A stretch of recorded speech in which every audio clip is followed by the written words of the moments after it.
Q&A, karena setiap pertanyaan selalu ada jawaban. Dipandu oleh Yohana Margareta.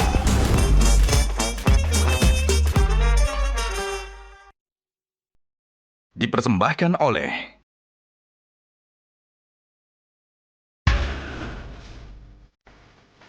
Panelis kita hari ini. Jadi sebenarnya kalau misalnya dulu pas Mas Rifat masih balap, itu kayak ada ritual yang dilakukan nggak sih sebelum balap? Apa sebetulnya yang kamu pingin dari kamu dengan apa yang kamu kerjain sekarang? Rally ini bukan cuma untuk orang tajir. Kira-kira gimana tuh? Sekarang ini terutama yang di rally ya Pak ya. Kondisinya saat ini seperti apa sih menurut pandangan Rifat ya? Only regret the thing that you never done. Itu cuma boleh menyesali hal yang tidak pernah dilakukan. Yang udah dilakukan ya udah. Gajah Duduk dipilih karena sudah lama hadir dalam mewarnai perkembangan berbusana di Nusantara dan telah melekat di hati lapisan konsumen secara turun-temurun. Perkembangan sarung sedemikian pesatnya, sehingga sekarang tidak hanya dikenakan oleh pria sebagai outfitnya, karena kain sarung Gajah Duduk menawarkan kenyamanan yang sesungguhnya, serta tidak bisa dibandingkan. Hal ini sesuai dengan tagline kita, Legenda Nusantara, bahwa sarung adalah budaya kita, sarung adalah Indonesia.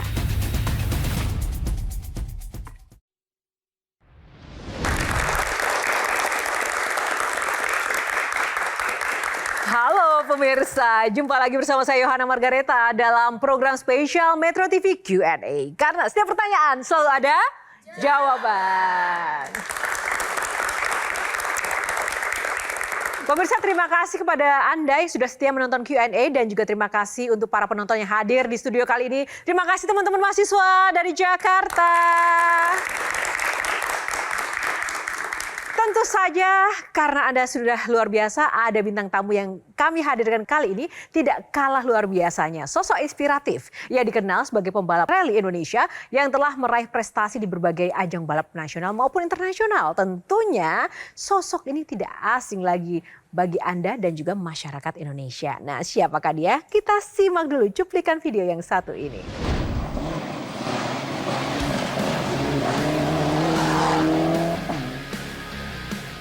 Rifat Sungkar adalah pebalap rally Indonesia yang telah meraih prestasi di berbagai ajang balap internasional.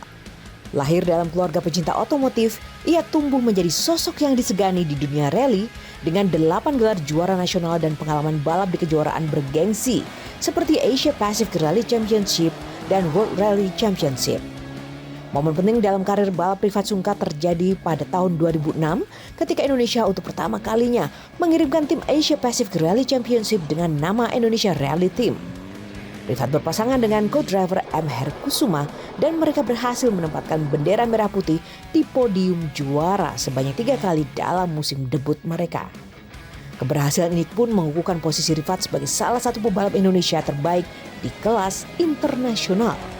Lalu, apa kabar Rifat Sungkar saat ini? Masihkah suami artis Sissy Priscillia ini masih setia di dunia rally-nya?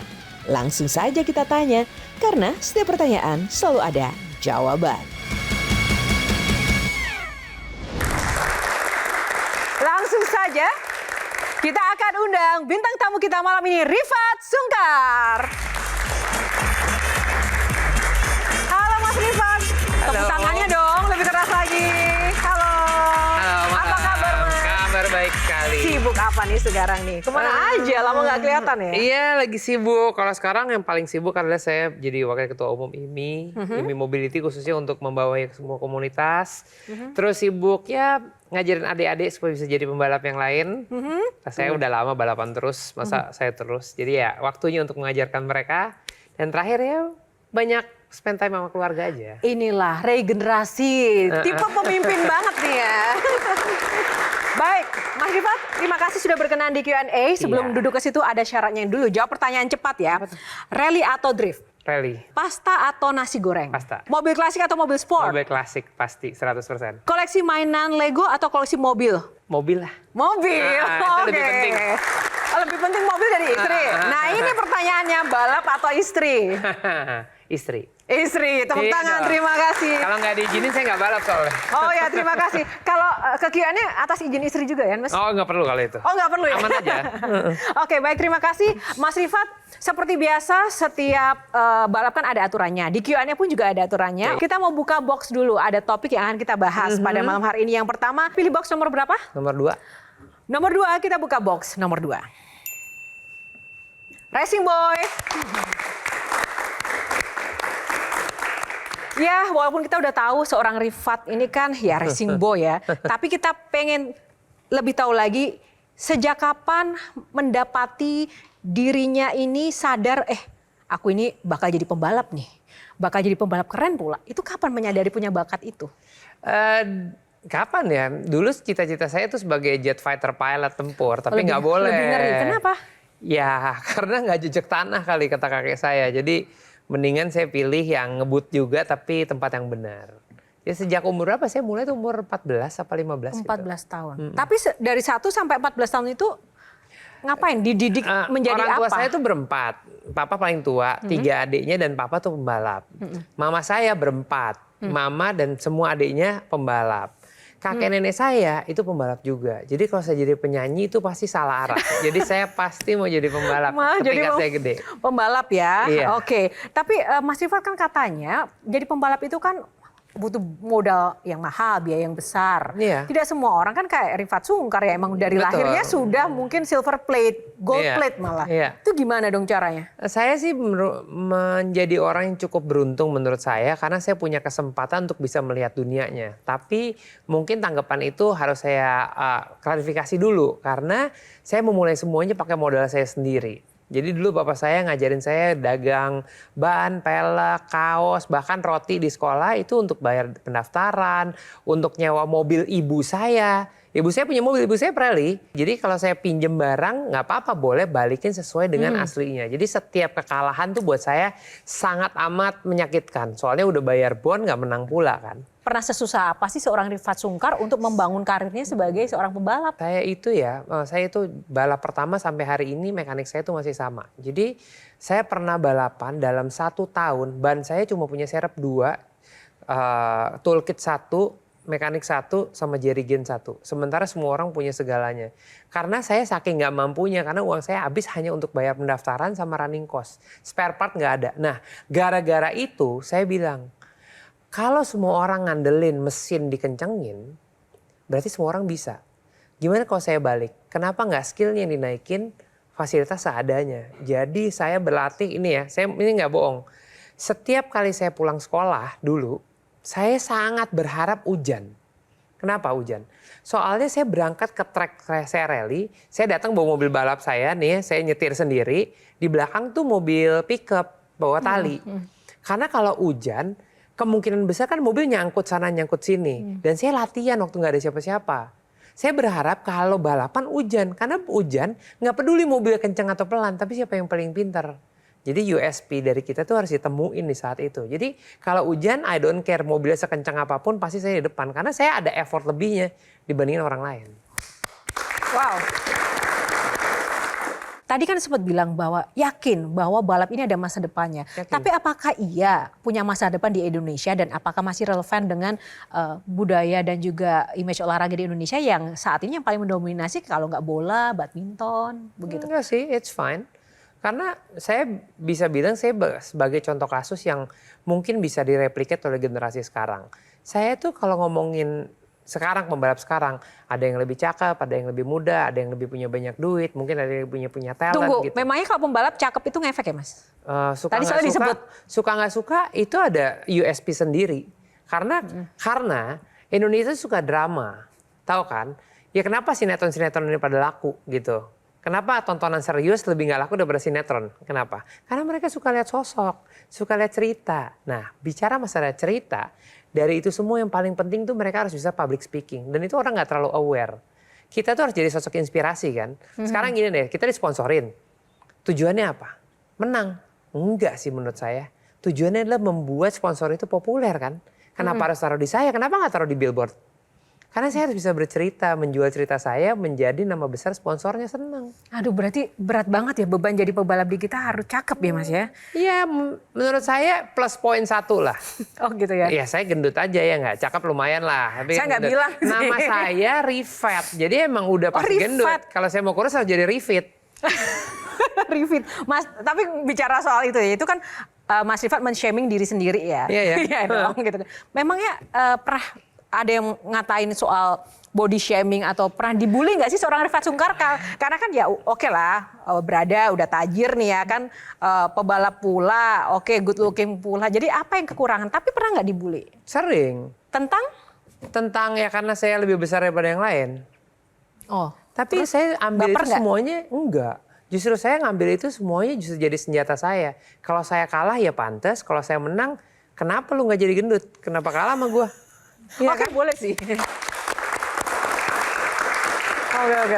Iya, itu semua sebetulnya mindset sih at the end of the day gitu.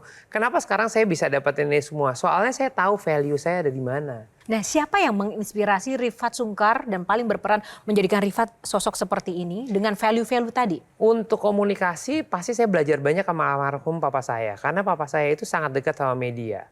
Dan dia selalu ngajarin, Fat, kalau kamu ada di satu lokasi yang penontonnya 1000, kamu jangan lupa. Kamu tuh harus lebih dekat sama media. Kenapa? Karena satu media mungkin yang baca 10.000. Bayangin kalau kamu dekat sama 10 media, berarti kan yang baca kamu 100.000. Sementara on ground cuma ada 1000. Jadi di situ yang saya dekat. Tapi surprisingly, untuk nyetir kayak begini, itu ibu saya. Karena ibu saya itu pembalap dan mobil pertama saya dan saya pertama kali bisa nyetir pun naik mobil rallynya ibu saya. Ayo undang mamanya Mas Rifat Sungkar, Ibu Ria Sungkar. Silakan masuk.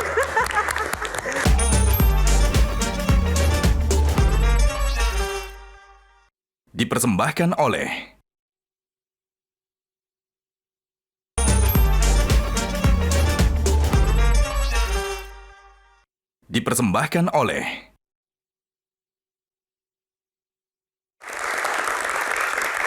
Terima kasih pemirsa dan juga teman-teman. Kali ini di segmen 2 saya tidak sendiri, tidak hanya dengan bintang tamu kita yang spesial malam ini, tapi juga ada rekan-rekan panelis. Tepuk tangan buat Bang Henry Satrio.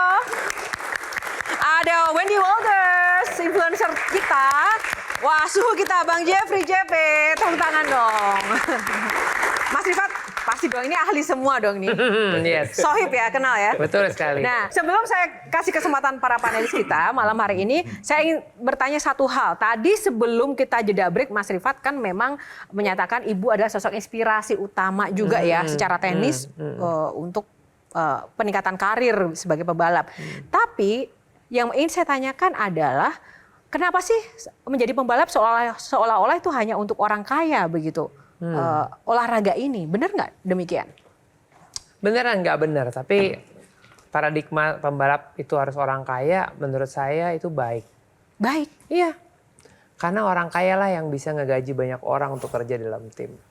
Kita tidak masalah kalau orangnya kaya, kemudian mengkayakan orang. Persoalannya adalah untuk masuk ke dunia balap itu misalnya dia punya kemampuan tapi sayang dia nggak punya modal.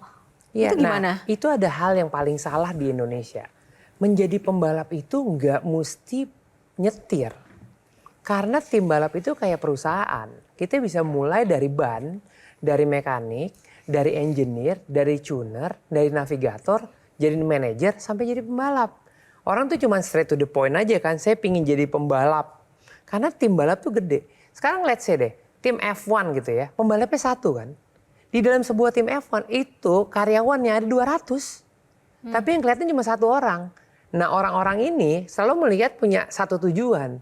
Tapi nggak melihat tujuan besarnya itu di belakang itu jadi apa. Jadi kalau memang kita belum mampu jadi pembalap supirnya, kita bisa jadi bagian tim balap yang hebat. Banyak jalan menuju Roma. Sangat amat. Oke. Tadi itu menarik pertanyaan bahwa rata-rata dianggapnya yang jadi pembalap itu orang-orang kaya, orang-orang tajir, yang punya duit banyak, yang punya mobil banyak gitu. Tolong kasih pemahaman ke kita semua bahwa rally ini bukan cuma untuk orang tajir. Kira-kira gimana tuh? ini inspirasi tadi adalah tugas saya sama Pak Jeffrey sekarang di IMI. Oke. Saya tahu banget banyak orang di Indonesia yang inspirasinya gila-gilaan. Indonesia nomor 4 atau nomor 5 ya paling banyak di dunia kan, penduduknya 280 juta. Jadi sebenarnya secara market, secara inspirasi, secara kreativitas, Indonesia tuh di dunia otomotif tuh gede banget. Tapi masalahnya mereka tuh nggak tahu mau kemana. Kita selalu bilang kan, nggak boleh balapan di jalan raya, bener nggak? Bener. Tapi kalau mau ikut tarik-tarikan drag race kemana? Kemana? Nggak ada kan? Ayo, Nah itu dia yang saya sama Pak Jeffrey lagi bicarain nih sekarang nih. Kita itu mau nampung inspirasi di tempatnya. Kita tuh cuma bisa bilang tidak, tapi tidak bisa memberikan arahan. Mereka harus kemana?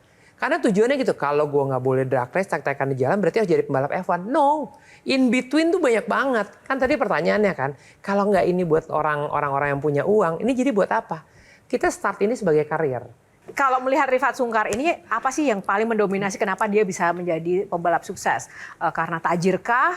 Keahliannya kah? Atau memang karena cakepnya kah? Gitu. Kalau dari pantauan suhu nih. Kalau saya sih cukup dekat dengan keluarga Sungkar ya, terutama dengan ayahnya dan ibunya. Tapi yang terpenting waktu itu saya pertama kali di Palembang, kalau nggak salah Pak ya. Betul, itu saya masih pegang satu tim. Terus Rifat itu datang masih umur mungkin 9 tahun kali pada saat itu ya, dengan ibu dia Sungkar. Di situ terlihat gitu, dia punya antusiasme untuk mencoba mengendarai mobil itu dan pandangannya itu sangat visioner. Iya gitu ya, dan passionnya begitu saya lihat itu langsung saya tahu ini sangat passion sekali. Kalau dari ini Wendy, Ke Mas Rifat paling kalau misalnya tidak menjadi pembalap, kira-kira sekarang Mas Rifat jadi apa? Saya nggak pernah memikirkan hal itu, honestly speaking, karena saya punya prinsip 3K dalam hidup saya. Kemauan, komitmen, konsisten. Jadi kalau mau harus komit, kalau komit harus konsisten. Saya sangat komit sama apa yang saya kerjain. Soalnya selama ini memang saya nggak mau ngelihat fondasi lain. Saya cuma ngelihat balapan. Tetapi saya tahu balapan ini tuh punya challenge yang besar. Karena selalu di semua tim balap itu kalahnya sama budget tim balap yang lain. Itu selalu begitu. Jadi apa yang membuat saya harus bisa unik dibandingkan dengan orang-orang lain? Saya itu tidak pernah mengejar piala. Karena piala itu sebagai bonus. Tapi saya selalu punya prinsip untuk menyenangkan siapa yang mensupport saya. ketika banyak atlet kita ya, yang kemudian di awal-awal meniti karir itu fokus juara. Tapi begitu kemudian mengenal yang namanya iklan dan juga dunia entertainment, itu langsung meredup, ya nggak sih? Betul, ya kan? betul. Artinya itu bisa menjadi dampak buruk juga kan? Kita punya kewajiban, saya bilang. Kewajibannya ujungnya piala. Sekarang gini, kalau saya ikut rally 50 orang, berarti 50/1 kan? Benar nggak? Ketika kita bisa masuk ke dalam 10 besar, berarti harus kita udah 1/5 dari orang-orang itu. Kalau kita bisa juara 1, it's good. Tapi 50 orang memperebutkan hal yang sama. Jadi saya bilang, kalau di Indonesia ini kita harus bisa bercerita untuk menjual jernih. Baru at the end kita dapat pialanya. Setelah itu, piala itu harus bisa jadi inspirasi dan bisa bercerita. Masalahnya piala atlet Indonesia dipajang berdebu, nggak bisa ngapa-ngapain. Jadi yang mengajari pola-pola marketing dan juga karir. Jelas papa saya. Papa? Iya. Ibu tadi spesifik soal teknik. Kalau aku dengar, wah Rifat ini mamas boy banget nih. Gini ya, saya ceritain satu cerita. Real story. Saya ikut speed off-road. Untuk ya pertama kedua kalinya. Mobil saya tabrakan. Hancur depannya. Oke? Itu di Lipo Karawaci. Di Karawaci lah sana. Ibu saya bawa pulang mobilnya. Mama benerin mobilnya, besok pagi kamu start lagi, oke? Jam 3 pagi, ini kalau saya mau cerita saya pasti mau nangis. Jam 4 pagi, adik saya yang perempuan telepon. Nangis-nangis gak karuan. Kenapa? Mama tabrakan. Sama adik saya yang laki. Karena apa? Karena mama benerin mobil Jeep saya sampai jam 2 pagi di bengkel. Untuk make sure saya mau start besok pagi, udah. Jadi saya berangkatlah ke RSPI untuk ketemu ibu saya.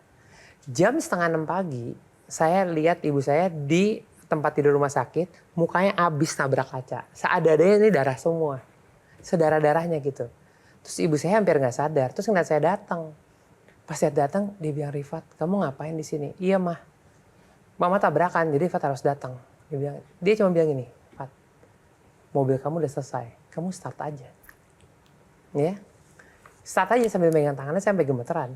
Jadi saya di RSPI balik ke Cikarang itu dalam keadaan nangis sambil nyetir. Saya janji, Mah, kalau bawain piala yang paling gede di hari itu. Udah, saya pulang bawa piala tinggi 1,5 meter paling gede.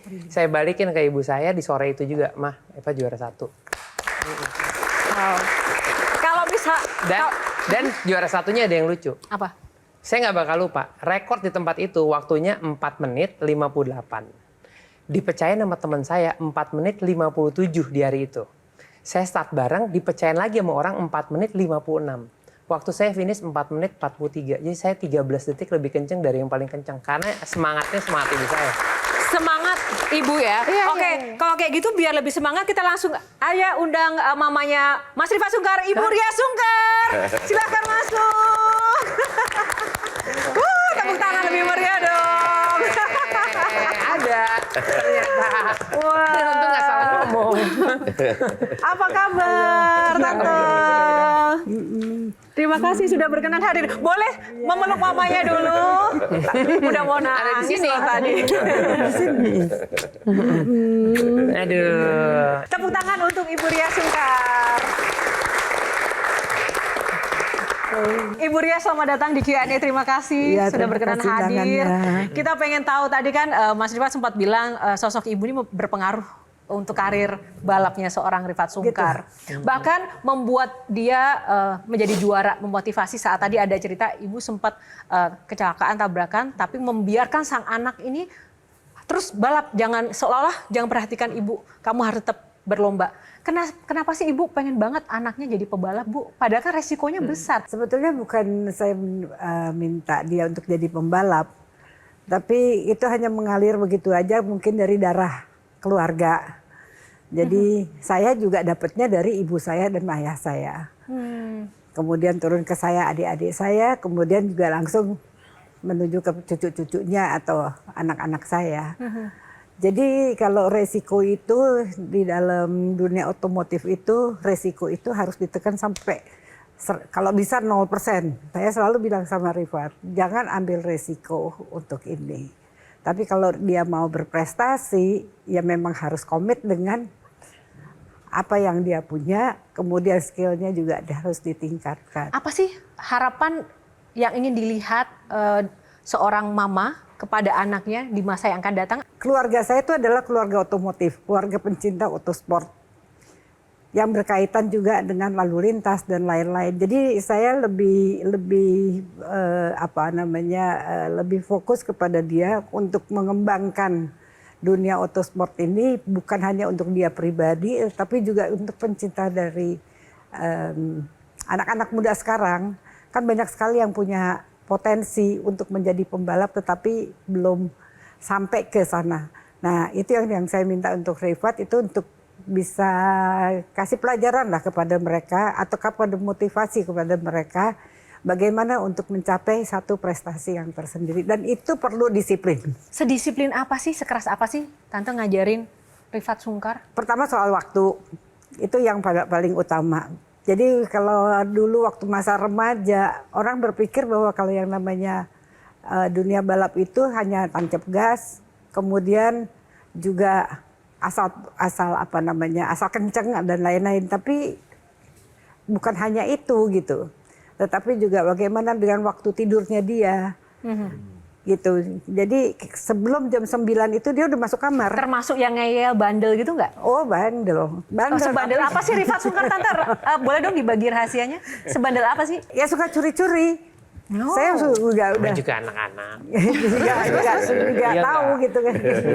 Kalau misalnya udah waktunya tidur, dia pikir kita udah tidur. Nah dia mulai dorong-dorong mobil. Tapi Rifat Sungkar pernah nggak sih merasa menyesali pilihan hidup sebagai pembalap? Only regrets the thing that you never done.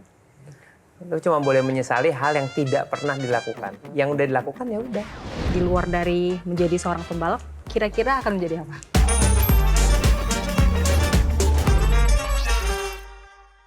Dipersembahkan oleh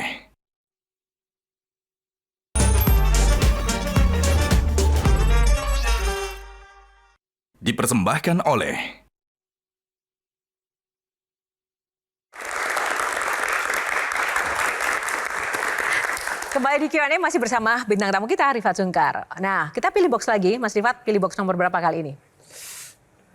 Mungkin 4. Kita pilih box nomor 4. Kita buka SIM, surat izin melipir tapi ya. Oke, kita langsung kasih pertanyaan yang pertama. Wendy dulu. Masih sama seperti yang sebelumnya sih. Mungkin kalau misalnya tadi kan Mas Rifat nggak bisa menjawab ya kalau misalnya. Karena dari awal tuh memang udah kepikirannya, udah konsisten dengan pembalap. Tapi kalau misalnya memang harus disuruh memilih di luar dari menjadi seorang pembalap, kira-kira akan menjadi apa? Seandainya memilih, mungkin saya milih jadi guru kali. Kenapa guru? Dan guru apa? Kalau dibilang guru apa, mungkin kalau guru olahraga mungkin enggak ya. Kenapa mungkin enggak? Guru marketing kali. Guru marketing, guru ya ekonomi ya. Iya. Dosen gitu. Iya. Soalnya buat saya yang paling menarik adalah marketing itu kan adalah dunia kreatif. Dunia kreatif itu intangible karena kita nggak bisa tahu ide kita murah apa mahal. Karena kita nggak tergantikan dengan adanya inspirasi itu. Lalu yang kedua adalah ketika kita belajar marketing, kita tuh jadi tahu values gitu. Values kita tuh ada di mana, kapan, dan maunya apa. Untuk create itu, kita harus jalanin imajinasi kita sebesar apa, mimpi kita sebesar apa. Saya selalu bilang sama siapapun yang saya ajarin, lu tuh mimpi harus nakutin. Kalau nggak nakutin, mimpi lu tuh kurang gede berarti. Nyaman aja kan di sini-sini aja. Mimpi paling menakutkan Rifat Sungkar memangnya apa? Mimpi saya yang paling menakutkan adalah ketika saya pingin jadi juara dunia. Karena saya tahu saya tidak mungkin jadi juara dunia di atas kalau nggak ada budget. Tapi ikut kejuaraan dunia buat saya udah mewujudkan lebih dari 50% mimpi saya. Jadi kalau mimpi di sini, mimpi itu nggak banyak, hampir nggak mungkin kejadian 100%. Mimpi bulan dapatnya pohon kelapa, mimpi pohon kelapa dapatnya pohon toge. Jadi mimpi yang gede. Alhamdulillah saya pernah ikut kejuaraan dunia dan saya juara 1 di salah satu kelas di kejuaraan dunia. Jadi buat saya cukup, hampir sampai. Menarik. Bang Jeffrey. Iya Pak, mungkin berkaitan sedikit dengan organisasi IMI ya. Iya. Di mana Rifat kan sebagai wakil ketua umum mobilitas. Iya. Rifat sudah berhasil mendapatkan PM45 waktu itu ya. Iya. Untuk kustomisasi ya. Iya. Nah, the next bagaimana kita punya program yang mengenai legalitas motorsport itu menurut Rifat seperti apa kita mau tindak lanjuti? Jadi kalau bicara masalah IMI ya, jadi saya tuh banyak bersuara nih beberapa tahun terakhir ini. Kita itu punya problem besar di industri kreatif otomotif. Industri kreatif secara keseluruhan. Nah, kreativitas di Indonesia itu nggak dihargai di negara sendiri. Contohnya, kita tuh punya builder motor yang hebat. Motornya itu sampai ke Amerika juara kejuaraan dunia. Dipakai di Indonesia nggak bisa. Kenapa? Karena ditanya surat-suratnya mana. Padahal itu kan bikinan craftsmanship, mereka punya kreativitas membangun kerajinan tangan. Saya sampai bilang gini, mungkin sekarang itu adalah eranya kita nurunin ke generasi berikutnya. Dan itu adalah heritage kita. Saya sampai bikin bercanda waktu itu. Pernah lihat Candi Borobudur kan? Pernah. Ada IMB-nya nggak? Ada. Kenapa nggak dibongkar? Iya kan? Itu pertanyaan konyol tapi nyambung. Karena itu adalah budayanya Indonesia masa itu. Masa kini Indonesia itu udah berkembang. Kita tuh punya kreativitas dunia otomotif yang gede. Tapi gimana caranya kita menghormati kreativitas itu? Sampai akhirnya Undang-Undang Custom 4 tahun saya bikin jadi. Sehingga builder-builder ini sekarang udah bisa bersuara. Nah bicara sama yang tadi Pak Jeffrey bilang. Apa sih yang mau saya kontribusiin ke negara kita untuk prestasi olahraga? Sekarang kita punya sirkuit Mandalika, benar kan? Iya. Sirkuit Mandalika MotoGP dong. Iya kan? Balapan paling besar motor di Indonesia. Itu kan motor 150 cc. Pernah mikir nggak? Kelas 200, 250, 400, 600, 1000, Moto2, Moto3, ada nggak di Indonesia? Nggak ada. Karena nggak pernah dipikirin ngisinya gimana. Ini F1, ini balapan di Sentul, kelas 1500 cc. Dari 1500 masih ada 2000, 2500, 3000, GT4, GT3, F2, F3, dan semuanya. Itu semua kosong. Karena apa? Karena tidak diakomodir dengan undang-undang yang boleh memasukkan fasilitas olahraga. Nah, justru yang menarik dari pernyataan Mas Rifat menjawab pertanyaan Bang Jeffrey tadi bukan masalah kontennya ya, tapi melihat apakah cukup kemudian bersuara melalui IMI saja. Kenapa nggak jadi anggota dewan, politisi, atau pengambil kebijakan kan biar bisa mengubah undang-undang itu. Tertarik nggak? PM45 saya rubah undang-undang dengan IMI. Jadi saya yakin organisasi ini punya semangat yang sama. Bill Gates sama Steve Jobs itu kan dua orang yang saling berkompetisi. Steve Jobs itu pernah minta modal sama Bill Gates dengan alasan lu butuh kompetitor, kalau enggak Microsoft nggak akan bisa gede gitu. Akhirnya si Bill Gates kasih pinjaman ke Steve Jobs dan akhirnya Apple-nya juga gede gitu. Nah, pertanyaan juga buat Rifat. Saya sih sering dengar nama Rifat Sungkar, tapi who is your biggest contender sih sebetulnya? Ada lagi nggak sih selain Rifat Sungkar, atau ya lu bikin event sendiri, rally sendiri, menang sendiri gitu kan? Nggak mungkin begitu juga kan? Pasti kan ada orang-orang yang lain. Siapa lawan saya? Kompetitor saya. Saya lucu sih. Saya tuh di sandwich generation gitu. Sempat ketemu sama teman-temannya mama papa, tapi ketemu juga dengan teman seumur, dan akhirnya lawan saya yang bawah. Karena apa? Karena tadi saya bilang, saya udah 28 tahun ikut rally. Jadi saya tuh very konsisten sama apa yang saya kerjakan. Kerjaan saya itu bukan businessman ikut rally, bukan. Tapi saya ikut rally untuk jadiin itu bisnis saya. The other way around. Jadi kalau ditanya tergantung tahun berapa.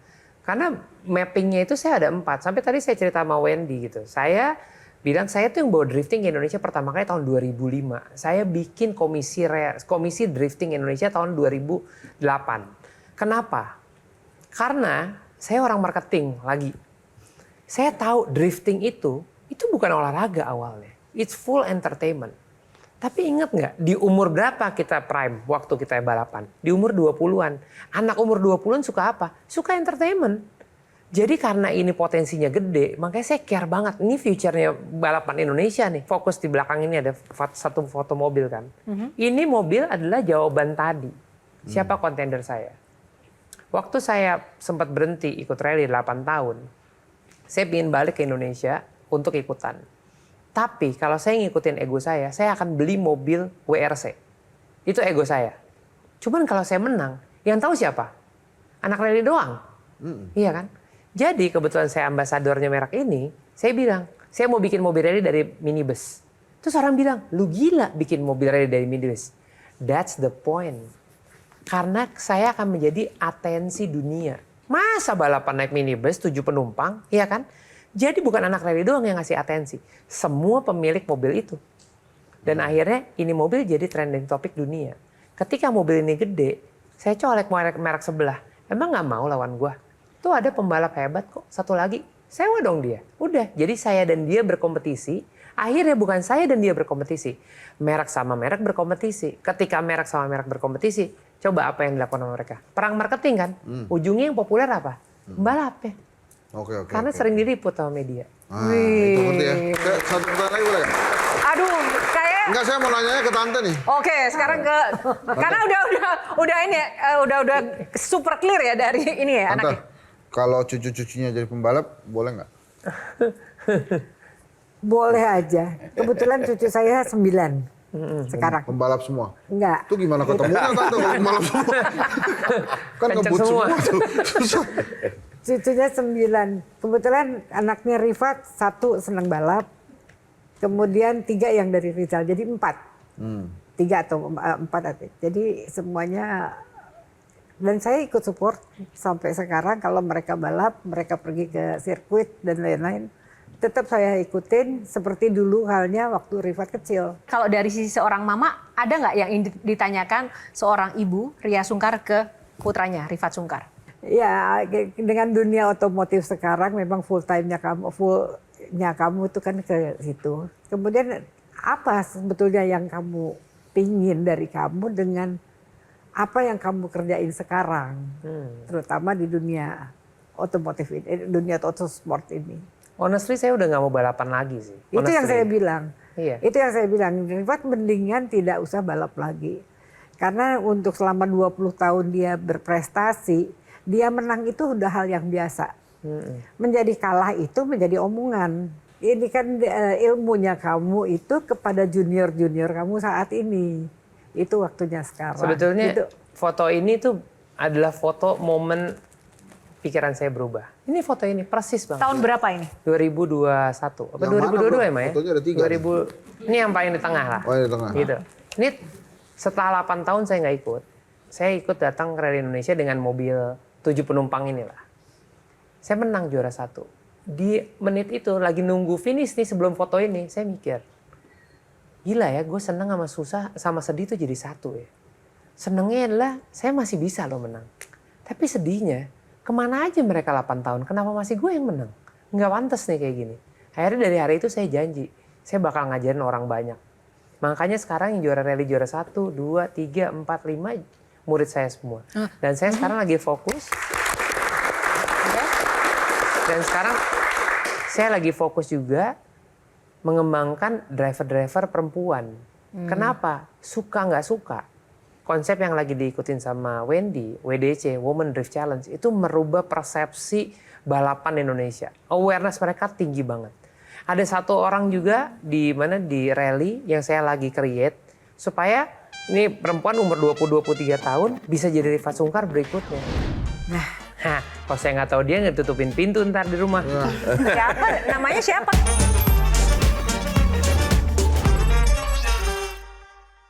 Dipersembahkan oleh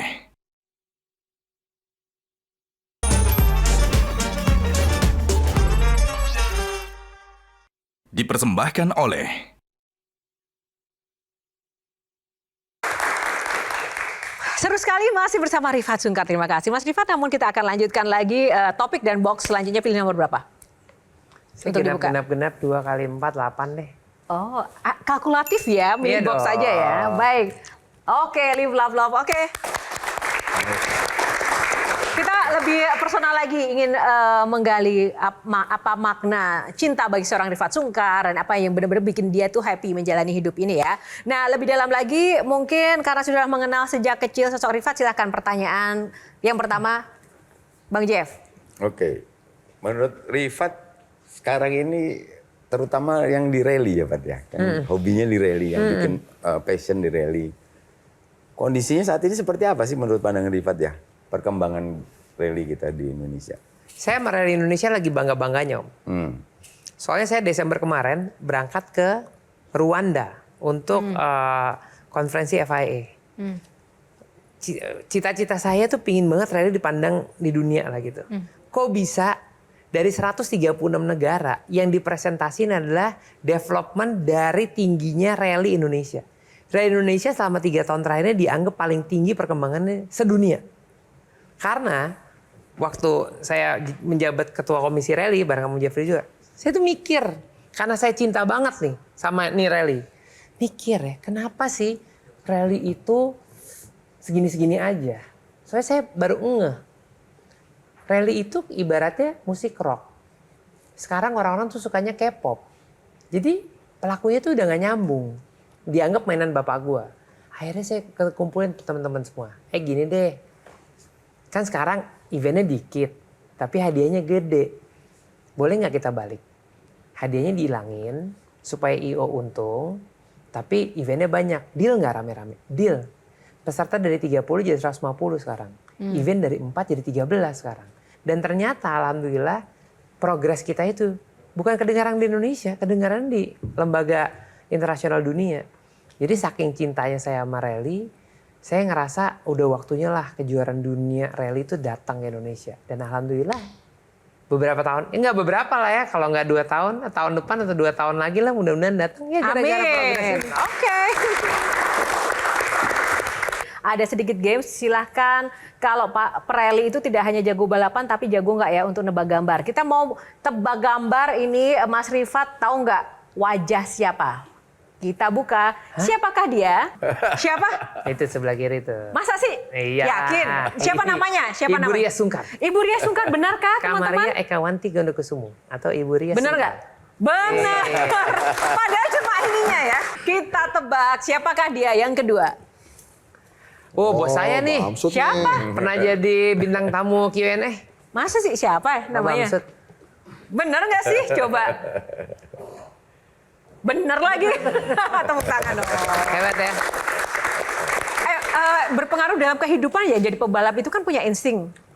Bisa jago nebak karena pebalap juga kali ya? Iya nggak tahu kalau urusannya semua sama dunia otomotif, somehow nggak tahu kenapa saya punya photographic memory. Nggak tahu kenapa. Oh, jadi Hanya kita di situ. salah games teman-teman.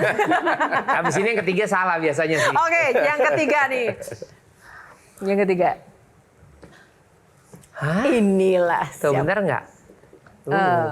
Photographic memory skills-nya nih. Nah, ini udah terlalu lama, agak susah. Nggak mau dicoba-coba gitu siapa? Pas. Pas dulu. Kalau pas ada hukumannya nggak sih teman-teman? Oke ya, kita langsung aja. Coba kita lihat siapakah dia? Pantesan saya udah lama banget nggak ketemu dia soalnya. Tapi ini alasan Terakhir, aja. Saya ketemu, tahu nggak percaya? Saya ketemu dia terakhir 2008.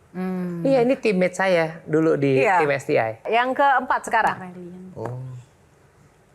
Wah, ini senior saya dulu nih kayaknya. Oh ya, senior banget mungkin ya. Siapa nih coba? Seniornya Amerika, Siapa? Donald Trump. Masa sih? Coba. Wih.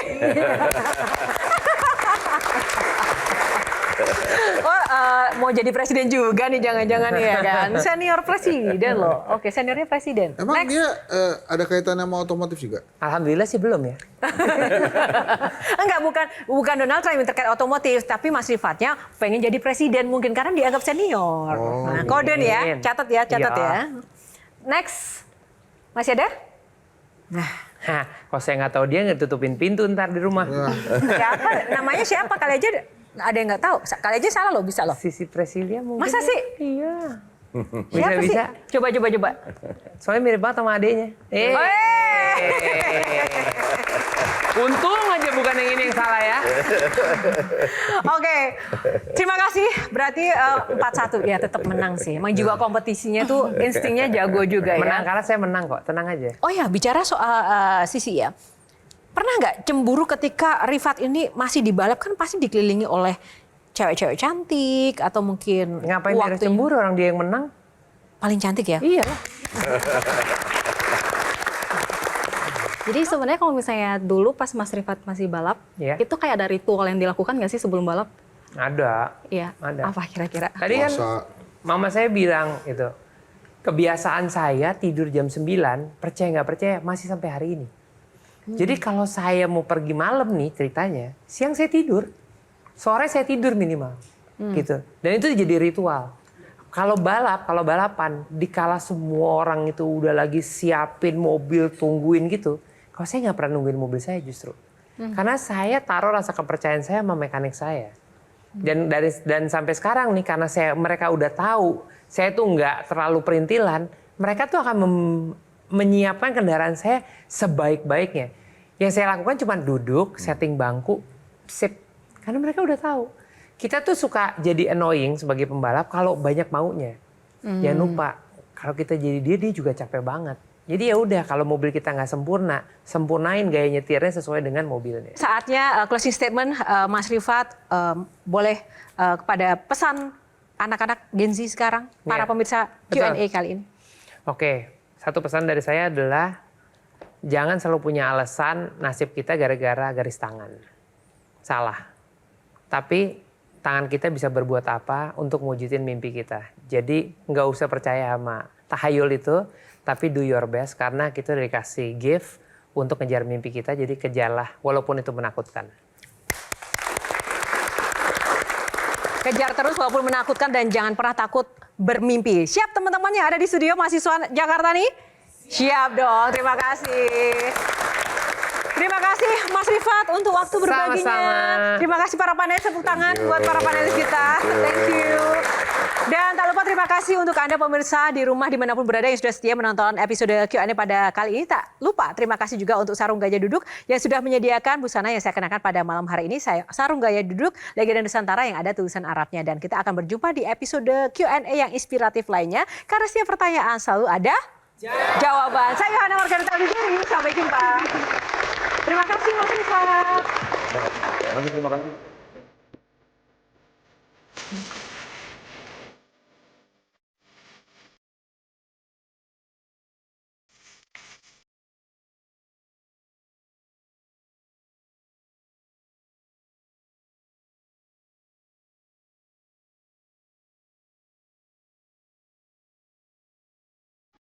Metro TV.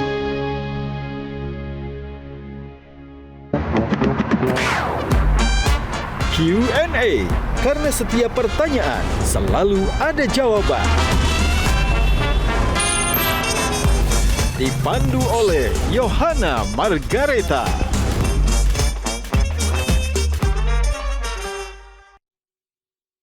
Dipersembahkan oleh Jelajahi cara baru mendapatkan informasi. Download Metro TV Extend sekarang.